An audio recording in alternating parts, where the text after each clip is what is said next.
Navigating the complexities of dementia, Alzheimer's, or memory loss in a loved one can be emotionally challenging. One common issue that often arises is a tendency for the individual to repeat questions or fixate on a particular topic. This repetition, while seemingly harmless, can become a significant source of stress for family members as they grapple with the reality of their loved one's condition. It's crucial to understand that this behavior is not intentional, but rather a result of the changes occurring in the brain. It's easy to become frustrated, but it's essential to remember that patience and empathy are key in these situations. By approaching these instances with kindness and understanding, we can better support our loved ones through their journey. As we navigate this path together, let's focus on not just dealing with the condition, but truly understanding and supporting our loved ones through it. Remember, it's not about dealing with your loved one's condition, but rather understanding and supporting them through it. The first method to consider is positive distraction. Picture a scenario where your loved one is repeating the same question or story.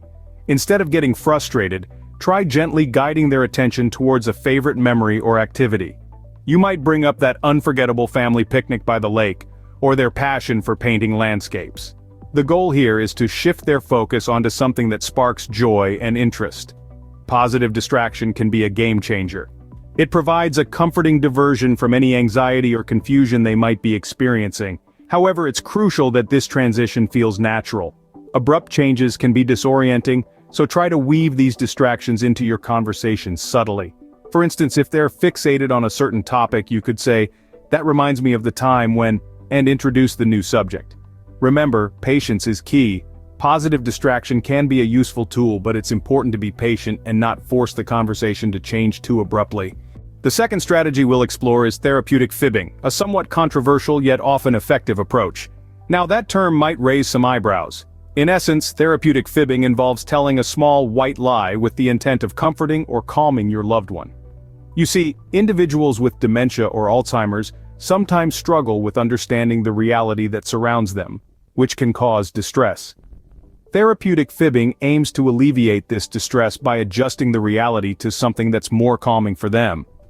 This approach does raise ethical questions, no doubt. But remember, the intention is not to deceive, but to foster a sense of peace. It's a tool to use when traditional explanations fail, and the truth seems to cause more harm than good. Consider it in situations where your loved one is anxious or upset, and you find that truth-telling is not easing their concern. Therapeutic fibbing is not about deception, but rather about creating a more comforting reality for your loved one. The final method we'll discuss is nonverbal communication. This approach doesn't rely on words, but rather on gestures, facial expressions, and body language. It's a powerful way to connect, especially when words may confuse or frustrate. Imagine you're sitting with your loved one. They're repeating a story you've heard many times. Instead of interrupting or correcting, you reach out and gently hold their hand. You smile, nod, giving them your full attention. This simple act can convey profound love and understanding. It reassures them that they're not alone, that they're heard and valued. Nonverbal cues can create a calm and supportive environment. A warm hug, a comforting touch, or a patient nod can do wonders in easing their anxiety or confusion. It's about creating a safe space where they feel loved and accepted, even when their memory fails them. Sometimes, words are not needed to communicate love and understanding. In this journey with a loved one who has dementia, Alzheimer's, or memory loss, patience, empathy, and understanding are key. As we've seen, there are several strategies to help manage repetitive behaviors or fixations. The first method we explored was positive distraction.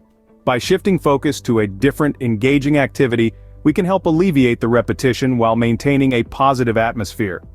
Next, we discussed therapeutic fibbing. This involves gentle redirection through a comforting or harmless untruth, which can help steer the conversation in a less repetitive direction.